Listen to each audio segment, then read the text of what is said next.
বিশ্ব তেল রপ্তানির জন্য সবচেয়ে গুরুত্বপূর্ণ রুটগুলোর একটি হলো হরমুজ প্রণালী। আর এই হরমুজ প্রণালী বন্ধ করে দিল ইরান। তেল পরিবহনের অন্যতম গুরুত্বপূর্ণ সামুদ্রিক পথ হরমুজ প্রণালী বন্ধ করে দিয়েছে ইরান।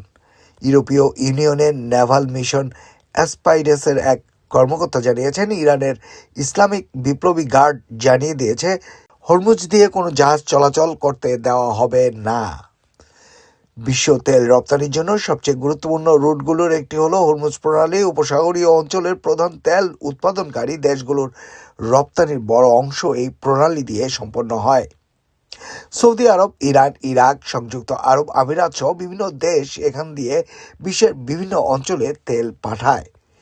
সরু এই সামুদ্রিক পথটি ওমান উপসাগর এবং আরব সাগরকে যুক্ত করেছে।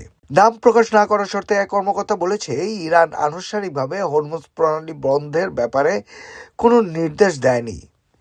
ইরান দীর্ঘ সময় ধরে বলে আসছে, যদি তাদের উপর কোনো ধরনের হামলা হয় তাহলে তারা হরমুজ প্রণালী বন্ধ করে দেবে।